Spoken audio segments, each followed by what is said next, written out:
So this is a jeweler saw. It's different from a coping saw, and that this guy is adjustable here. Okay.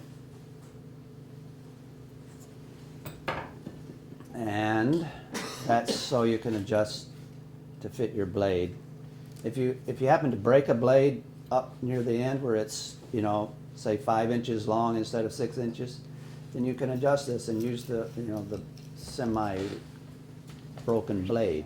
Okay. So you want the teeth facing out away from the frame, and you want them facing toward the handle, which normally is down. Okay.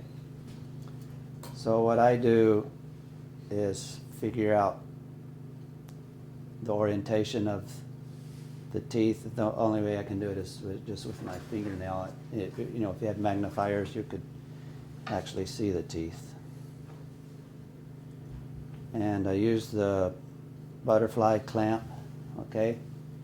I do it at the top. You could do it at the bottom. Doesn't matter, one or the other.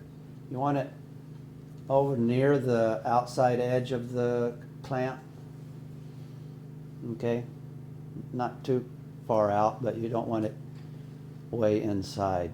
And you want it also perpendicular. You don't want it off at an angle. When you put it in the clamp, make it parallel to your frame. So because we're going to compress this frame, we're going to set this the handle so that it doesn't quite touch that loose end of the blade, or barely touches if it does, so that when we compress the frame and push the blade into the clamp, it doesn't bottom out on the other side. So the whole purpose of this is to get good tension on the blade, because if you don't have good tension on the blade, you can't control the cut, the sawing. It will wander around on you and also break very easily because it's so flimsy. So what you want to do, because the clamp is on the right side, I grab the saw with my left hand and put that up against the table and compress with my left hand. You really need 3 hands or a buddy, but to get that saw blade into the clamp and then tighten it with your right hand. Okay? Does that make sense? So here's the tone test. You want a high pitch when you test out your saw blade with the fingernail. If it's a low pitch, then it's not tight enough, or not very tight. The main thing you want to consider is that if the piece of metal will fit in between 2 teeth, it'll kind of jam. But if it won't fit in between 2 teeth, then it will saw without jamming, theoretically. Does that make sense? You want to be cutting vertical, a right angle. You don't want to be normally, I mean, there are some instances where you might be cutting at an angle, but it's hard to turn corners and make the curves and such if you're cutting at an angle like that. So you also want to brace your piece very well. Okay, if it's flopping around out here, then it's more likely to jam and break the saw blade. So here I'm going to get the first cut. I've got it very well braced up near the edge here.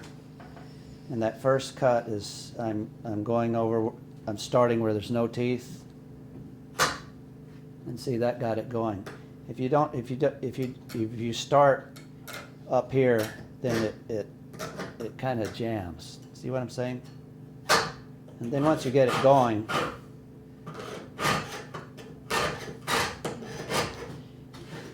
can you see how important it is to keep it braced? So I usually try and keep my fingers out of the way of the blade, but maybe on either side of it.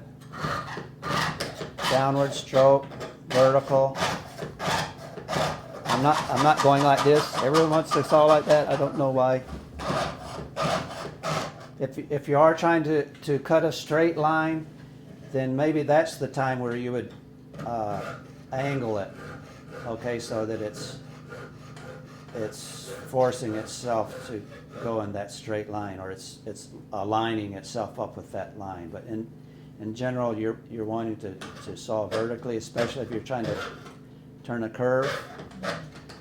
And as you turn the curve, you can move the saw around the curve, or you can keep the saw pretty much in the same place and move your piece.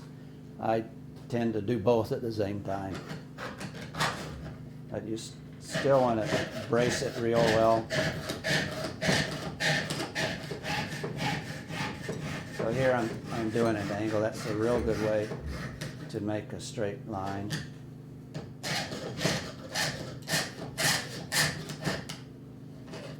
It helps if you hold your tongue the right way too.